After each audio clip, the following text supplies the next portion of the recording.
Are you ready? Before I got money, I was in the truck kicking doors, and I'm just being honest. If you want smoke, then we cook up like an omelet, I'm just being honest. Throw me a 60 if I go to Magic or Honest, I'm just being honest. I keep a sticker or blicky in case it gets sticky, I'm just being honest. She know that I'm with it, I'm having this chicken, this trickin', I'm just being honest. Who really get to be honest? Hey, Punch be giving, be honest. Ladies and gentlemen, the Studley Boys are back. And we are black. Well, half of us. Half of us. We black in charge, baby. Let's go. Yeah. Maria, Maria. Oh. Speaking of that motion, sir, I got a question for you. Okay. When I say the following three letters, I need you to tell me the first thing that comes to your mind. Mm-hmm. ECW. The first thing that comes to my mind is barbed wire. Barbed wire, huh? Yep.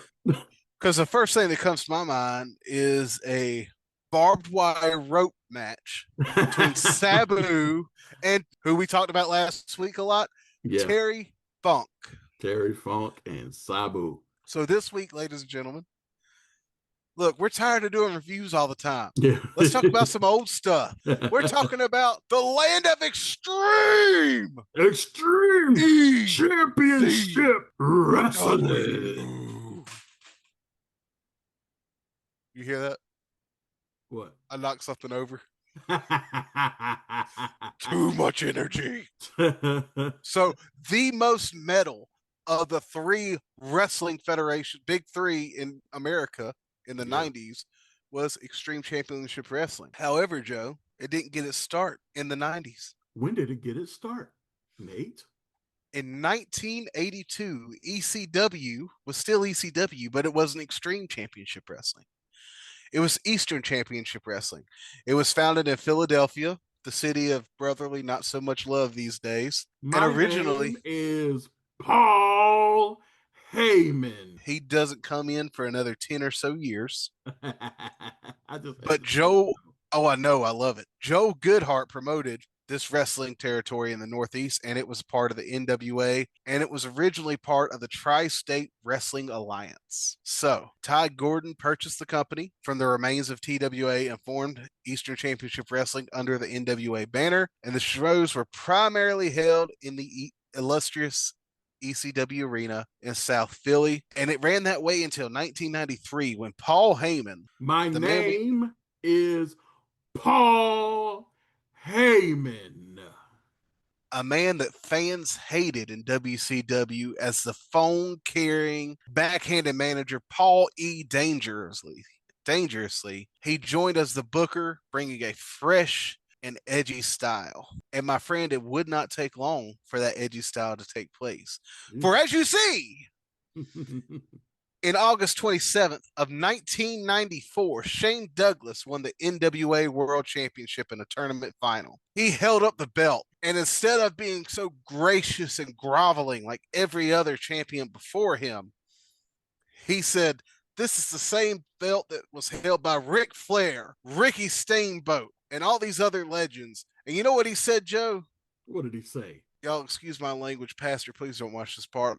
He said, "They can all kiss my ass." And he throws the belt on the ground in an act of defiance against the National Wrestling Alliance. In this is when Ty Gordon and Paul Heyman were able to announce that they were splitting from the NWA, and the Land of Extreme is born. 1994. This is before the very first episode of Monday Nitro. This is just after the start of Monday Night Raw. ECW was in the annals of wrestling history and is underappreciated on how tight they were woven into the importance of the other two companies. Oh, yeah. Like ECW, it became notorious for that hardcore style, blood, barbed wire matches, and adult-oriented storylines.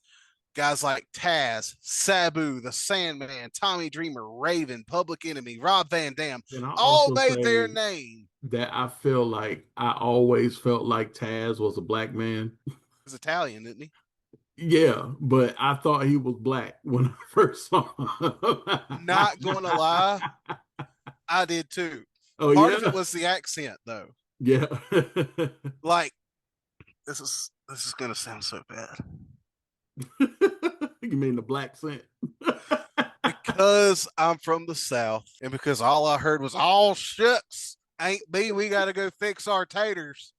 My whole life, I thought any northern accent sounded that way. I apologize. I was a child, I did not mean to do a racism. You didn't do a racism yet. So I made the joke just to make Joe laugh. Because it is a newer inside joke between me and Joe. Yeah. For me to ask if I did a racism. And I get this reaction every single time, and I love it. Oh, brother, man. I love you, Joe. I love you too. Thank you for putting up with me. Oh, man. I wouldn't have it any other way. But just out of the guys I just named, all of these guys are household names now. Taz is one of the most underappreciated wrestlers of his generation because of what he was able to do. His matches with Bam Bam Bigelow Bam Bam and Bigelow. Sabu. Thank you. That's my guy. Bam Bam Bigelow is one of the best big men to ever do it. He also doesn't get his due. The Public Enemy is one of the greatest tag teams, not far as in-ring work goes, but off of pure charisma, right? They just made it work. So there's this infamous match between Terry Funk and Cactus Jack versus Public Enemy, and they got Public Enemy down. I believe this is right. No, I'm thinking about a different moment. Public Enemy is so charismatic. They were in the ring doing their dance. They invited the crowd in, and the ring collapsed under the weight of all the fans in there. Yeah. I was going to bring that up, man. That is mosh pit styling. That is metal. Okay, like if WWE and WCW were rock and roll and R&B and soul, ECW was the heavy metal, the new metal, and the gangster rap of professional wrestling. That's a much better comparison than what I was going to say. Well, think about guys like they had the gangsters with New Jack, man. Yeah. Like I was going to call like, you got the Democrats and Republicans, the WCW and the WWF, and then you have the libertarians that's kind of doing their own thing over in ECW. Which, by the way, I'm also registered as a libertarian. But as a former libertarian here, I'm independent now, but yeah. So that's information you didn't really need to know because politics suck. Yeah. But like we're politically intelligent, but we just hate it. Right. We got to know. So the only thing about politics, the only reason why I want to know is because if you don't do politics will do you. Pause. Facts. Well, no, not even pause, because Uncle Sam has bent me over a pickle barrel time and time again, and he ain't used nothing to help it slide in any easier. Clap it. Taxes. Taxation is theft. Okay, back to ECW. Wow. Sorry, I'm sending a text real quick. I shouldn't be doing this while I'm on the air. Yeah, what are you doing? I gotta text the boss. I'm gonna have to get the great Sasuke on you. Oh, please don't. Yeah. Also, did you know I can teach you how to say cool teacher in Japanese? Okay, teach me. Sashiki sensei. Sashiki sensei. Des. That means it's a cool teacher. He's a cool teacher. Cool. Sashiki anyway. Sensei. That sounds like a black person's name. Sashiki sensei. I'm just gonna. It does. Hey, Aaron. Hey, Aaron. D nice. So my dream is to have a sister who has twins, a boy and a girl. Yeah. And I get the chance to name them. I'm gonna name the girl Denise and the boy Denephew. It's my dream in life. That's your dream? Yes. Chase that dream. I In believe that can happen. 1995, ECW establishes what they called a three-way dance. It's a triple threat match concept. However, most of these in ECW were an elimination style as opposed to a sudden death winner. These were elimination And styles. it wasn't a And I dance. think, no, it was hardcore. And I think of the matches like with Super Crazy, Nunzio, and Tajiri is something that comes to mind because those three guys are underappreciated in wrestling history as a whole. Tajiri is one of the best strikers I've ever seen. His kicks look like they would go straight through you.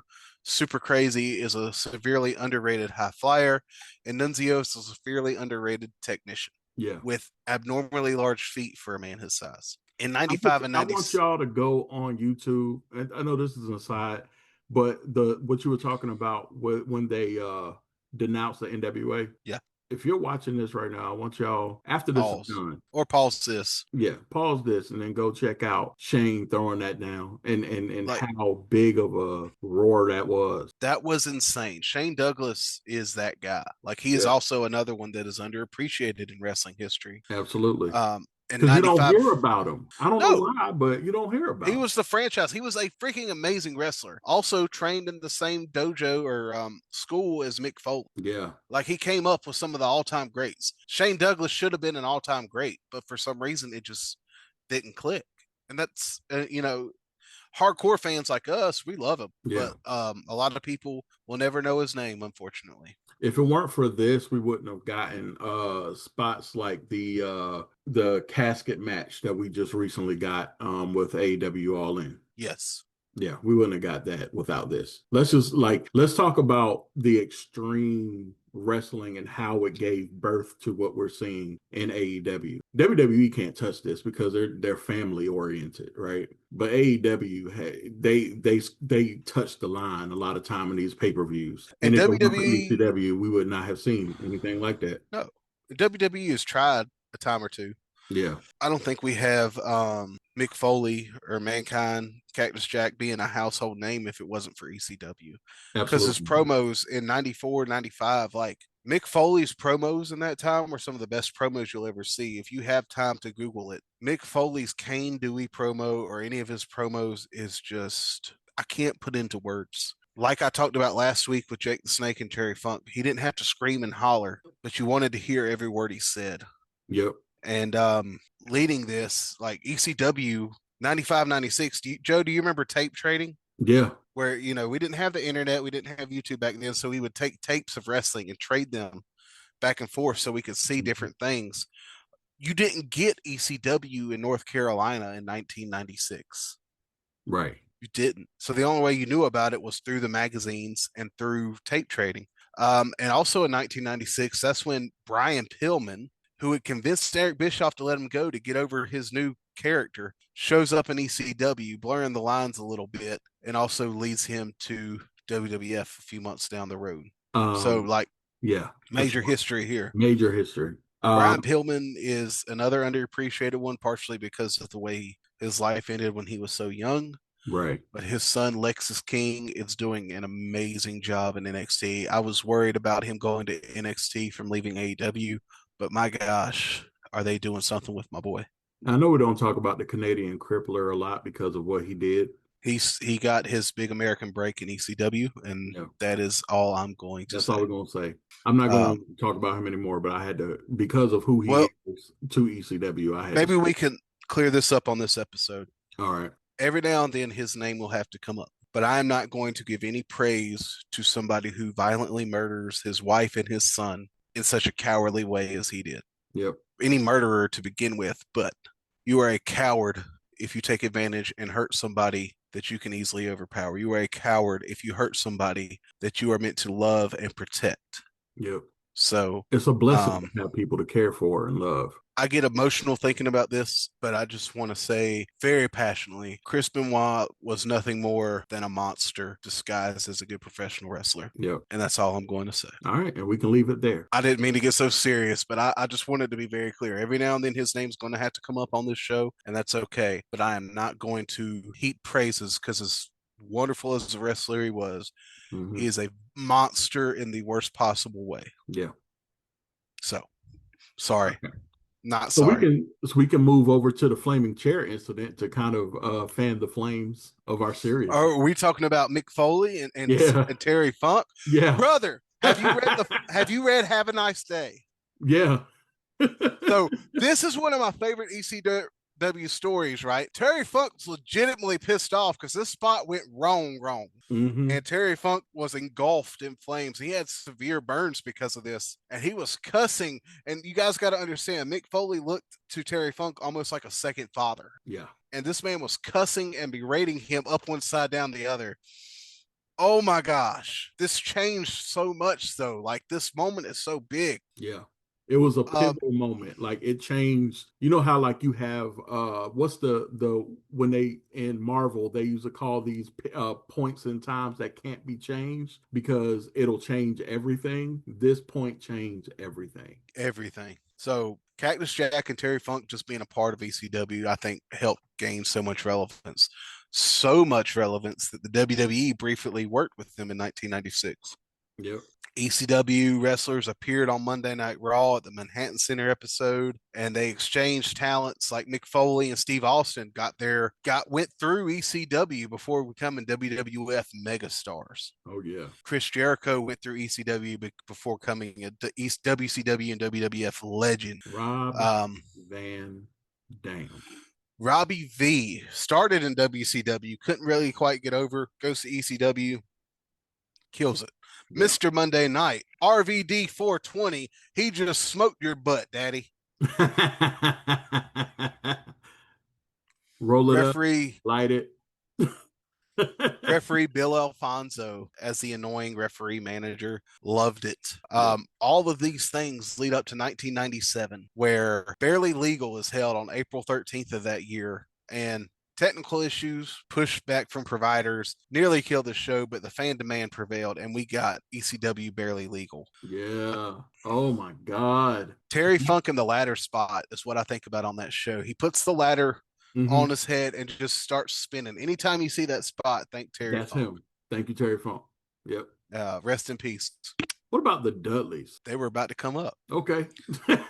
Well, 97, 98, they start to gain momentum with guys like Rob Van Dam, the Dudleys, Lance Storm, Chris Candido, Bam Bam Bigelow, and Mike Awesome. Let's talk about the Dudleys real quick because I love that storyline. Daddy Dudley was a little bit of a traveling salesman, and he had a thing for the women. And he had a lot of sons. He had Bubba, Devon, Spike, which Bubba and Devon was added later to the group because originally Devon was a tag team partner with New Jack. Yeah. So he was actually New Jack's tag team partner in the mass transit incident that almost killed a 17-year-old young man. I'm not going to talk about that because YouTube might ban it. So just look up mass transit incident ECW, please, because I don't want this episode to get banned over something like that. Yeah. It was brutal. So you had Big Dick Dudley, Bubba Ray, Spike, the list, Sign Guy Dudley. There were so many Dudleys I can't keep up. But the big three we remember are Spike, Bubba, and Devon. Yeah. The promos that the Dudleys did could not be replicated today ever. They were some of the most racist, homophobic, sexist things you ever heard. But for some reason, in the context of a professional wrestling heel, it worked. You had to be there. Does that make sense? Yeah, you can't do it today, but you had to be God, there. No. Do you remember the John Rocker controversy when he didn't want to go to the Yankees? No. He was a baseball pitcher. He said some racist stuff. Yeah. Some very racist stuff. And I'm not going to repeat them here. But Bubba Ray and Devon got on the microphone and said they should elect John Rocker as their new mayor in New York City. Mm-hmm. You had to be there. Yeah, had to be there. Because we all know Bubba Ray is not that kind of person. But he believed in the philosophy that a heel is not supposed to be cool. Exactly. And that's why I love heels, because a heel is somebody who really does not care about, in fact, they love being booed. Please boo me. Yeah. If I'm ever a wrestler, I want to be the bad guy. It's a lot easier to make people hate you. Oh yeah. I'm the handsome heel already in life. You are far from a heel, brother. But ECW really started pushing the boundaries in this time frame in the 97, 98 with the extreme violence, the shoot style promos, intergender violence, and very edgy content. Like it was very hard for them to get a solid TV deal because of this, but they become the alternative or the counterculture for professional wrestling. They were the GCW of today. Yeah. They were the honestly CZW. What CZW is now, that's what ECW was then. They were the adult video store of And wrestling. while we're talking about it, can we just give a shout out to our boy Joey Styles? Yeah. One of the best commentators of all time, and he did it by himself. Mm-hmm. I think Joey Styles is so underappreciated because he did better by himself than a lot of two-man booths could ever do. I would put Joey Styles by himself against Prime, JR, and Jerry the King Lawler any day. And you had to be there in order to understand what he's talking about right now, because it's true. He did a great job by himself. He could just say, "Oh my God," the way he voice inflected, because Jim Ross, as great as he would be very monotone for most of the time, and which is fine. He had the Bell's palsy. He couldn't control that. But to hear the emotion, the only person I think that could compare to Joey Styles is a motivated Corey Graves. Or maybe even Excalibur. Maybe Excalibur a few years ago. These days, I don't think he's hitting on as great as he used to be. But that's neither here nor there. A motivated Excalibur or Corey Graves are great, but I don't think they even hold a candle to what Joey Styles could do. Yeah, Joey Styles is just goated. He's on another level all by himself. So in late '98 is when we start to see the issues, though, with ECW losing talent to the bigger money. The Dudleys, Taz, Chris Jericho, Dean Malenko, Eddie Guerrero, Perry Saturn, and Mike Awesome all after time leaving. Mike Awesome left while he was the ECW champion. Yeah. And Mike Awesome, do not remember him for his WCW time. I need you to find any of his matches against Masato Tanaka and tell me you are not sports entertained. Because these guys looked like they were trying to kill each other. Two big, beefy dudes beating the snot out of each other with chairs, going through tables. And that Awesome Bomb like was our better boy Big than E any said, power bomb. Big chest, big man meat, slapping man meat. Pause. Oh, no pause. We love big men slapping man meat around here, okay? We shout beef every time we see two big beefy boys going. Okay, That's a pause. Whoa. Like, I would love to see Otis versus JC Mateo. That's a dream match for me right now. Yeah. I'm pushing my boy down. Facts, both of them, honestly. Yeah. In '99, ECW finally secures a national TV contract with TNN, the Nashville network. It is not a prime spot for Extreme Championship Wrestling to be on the same network as Hee Haw. And the network was trying to heavily censor what made ECW popular. And in that, since ECW didn't want to, they didn't give much promotion, which, as you know, we know is hard to get anything out without promoting. And despite this, ECW introduces superstars like Jerry Lynn to Jerry and Super Crazy to wider audiences. But then in 2000, again, Mike Awesome jumped to WCW with the ECW Championship, leading to a bizarre triple promotion booking to where Mike Awesome dropped the belt to Taz. And then Taz wrestled as ECW champion versus WWF champion Triple H. And Taz drops the belt and then so on and so forth. But it was crazy to see. You had to been there. It was the 90s. Yeah. But then in October 2000, when everything started to really go downhill, ECW lost their TNN deal to WWE. That's when WWE put their Raw brand on TNN. In December, they held their last pay-per-view, Massacre on 34th Street. And in January 2001 was their final show, Guilty as Charged. It was held in New York. And then in March 2001, I want to tell you the story, Joe, because I don't know if you know it. Paul Heyman appeared on Raw, and then he commentated WrestleMania 17, right? Yeah. Tommy Dreamer snuck a pew-pew into Houston with full intents to unalive Paul Heyman that night. Wow. He was that hurt. Like, these guys were working months without paychecks because they believed in Paul E, because they believed in what he could do. Paul Heyman, for as great as he is as in wrestling history, did not do right by these guys in this moment in time. Now, I say that to say we do not hold that against Paul Heyman. We have all made mistakes in business. Yeah. This was a big mistake. However, yeah, I think he would too. Let's talk about Raven for a second. Underappreciated. Yeah. He was also one that had a lot of mystique for me as well. He was that grungy type of. I think you would have loved him. Didn't you love Raven? I still love Raven. Raven, my first wrestling action figure was a Raven action figure. Okay, so that tells me everything I need to know because I feel Like, the same way about Raven. As an adult now, I appreciate him more because that is kind of my style, kind of the heavy metal alternative style. Not far as the way I dress, but just my demeanor. Mm-hmm. I'm energetic and I'm positive, but at the same time, like I need my space. But Raven's character was underappreciated. A lot of people don't like Raven. I love Raven. Any of his matches, I think he told a great story. Raven's flock in WCW was awesome. Yeah. I don't think he got a good shake when he came back to WWE in 02, but that's okay. Not everybody's meant to be in that company. Right. And I'm not saying that derogatory either. I'm just saying that in general. Yeah, the thing about WWF, WWE is that they have so much talent that even great talents like Raven can sometimes be pushed aside to the background. And WWE is the wrestling fans like starter meal. You know what I'm saying? Nowadays, yeah. In the 90s, it was a little bit different. Yeah. I wasn't allowed to watch WWF as a kid. Really? Yeah. Why? The Attitude Era being the Attitude Era. Oh, yeah. Because even WCW, when it was edgy, was a lot cleaner. Mm-hmm. And my dad, being the youth pastor that he was not a fan. You know, we all got in trouble for the DX. The DX, The Undertaker. Oh, God, I love The Undertaker way too much. You would have thought I was in a cult when I told my parents how much I love The Undertaker. But because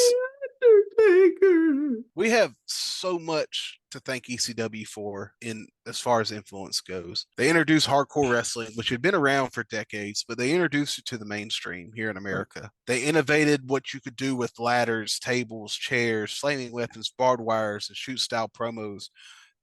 You didn't do that. Chairs. Dude, right on top. Yeah. I honestly believe we don't have an Attitude Era without ECW. Oh, absolutely not. Hey, but you know what? It's not all doom and gloom. Because in 2005, WWE's like, let's just give this one more go at the behest of Rob Van Dam. And they ran it back. No storylines, no nothing. Just Extreme Championship Wrestling in 05. Dude, that was one of the best pay-per-views I've ever seen. Doesn't Nate have a great smile? Every time he talks about something wrestling-wise, he just starts smiling from ear to ear. I love it. It makes me happy. Yeah. So I'm surprised because I've been drinking coffee. But hey, they liked us so much in 06, they revived the brand. Yeah. Now, WWECW was not good, but because of WWECW, we've got CM Punk. Yep. We got to see guys like Elijah Burke. Mark Henry got to shine as their world champion for a time. Matt Hardy got to hold their world title for a time. So it's not all bad, right? So with all that, like ECW is one of the best things I think to come out of the 90s wrestling era. Yeah. And as fans, I know we're kind of hardcore fans, right? We love wrestling, been loving it for a long time. But for those of you who are just coming on to wrestling, understanding that what wrestling is, yes, support WWE. WWE makes a great product, but also support AEW, also support TNA, also support AAA, and also support your local indie wrestlings. Especially your local indies. Yeah. Support them all. Don't be so tribal. For me, it's just fun.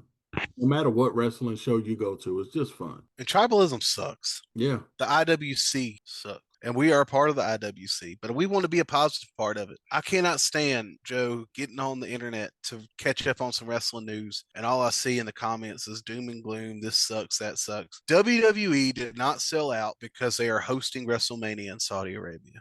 Right. I mean, they pay good money, so they're a business trying to make money. They did not sell out. What is the difference in WWE having WrestleMania in Saudi Arabia than when they had it in Toronto? What's the difference between me not going to Las Vegas and me not going to Saudi Arabia? Right? Because I'm not going. So, definitely not going to Saudi Arabia. Listen, nope.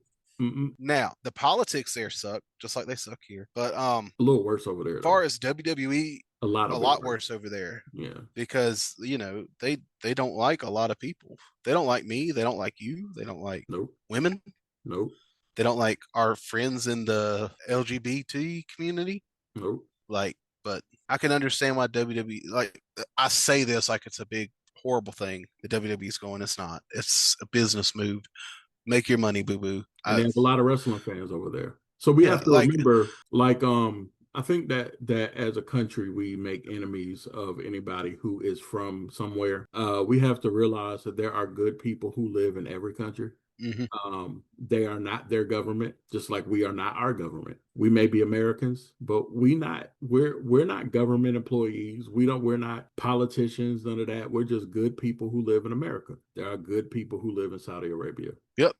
There's good people everywhere. And I'm thinking that kid in the crowd that is having the time of their life. Yeah. I think they deserve wrestling too, I think everybody deserves pro wrestling. I think it would. period. I honestly think if used properly, pro wrestling can heal a lot of wounds. Yeah, I agree. It's such a great escape, man. Oh yeah. So, do you have any? Well, look. I just want to say this about ECW too. By the way, It's a like, rain and cheers. Hallelujah. It's it's a a rain and cheer. cheers. Thank you, Paul Heyman. Yeah. Thank you, Tommy Dreamer, Rob Van Dam, Bam Bam Bigelow, Taz, all you, the Dudleys, all you guys that made memories for me. Yeah. Thank you so much, Shane. Thank you so much, Raven. Raven especially. Thank you, Do-Rag Vince McMahon. Listen, I told Joe recently that I went through a do-rag phase as a young man, and I regret it to this day. Baby girl, do you like the way I wear my do-rag? Can you tell me the truth? I need to see you in a do-rag, man. One day. All right. Well, guys, with all that said, this has been the Wrassle Twins Pod. Yeah. I hope you all had a wonderful day. I did. Absolutely. I'm about to go on a cruise. Oh, yeah. Our buddy Big Joe's going on a cruise. Oh, by the way, Gigolo Josh Vallon is coming to your Wrassle Twins screen. I just saw his TikTok with Mick Foley talking to Gigolo Josh Vallon about how brave he is. But he's going to be here. And anything else you want to add about ECW? No. I've said everything I needed to say. Is I love talking about this subject. Me too. I can't wait till we can come back to it again. Hope you guys have a lovely day. WrassleTwinsPod@gmail.com. Like, comment, subscribe. Find us on the Facebook, the Insta, everywhere you get your podcast, Spotify, and YouTube. And we will see you too soon. Love you guys. Love you. Have a fantastic day. Peace. Peace.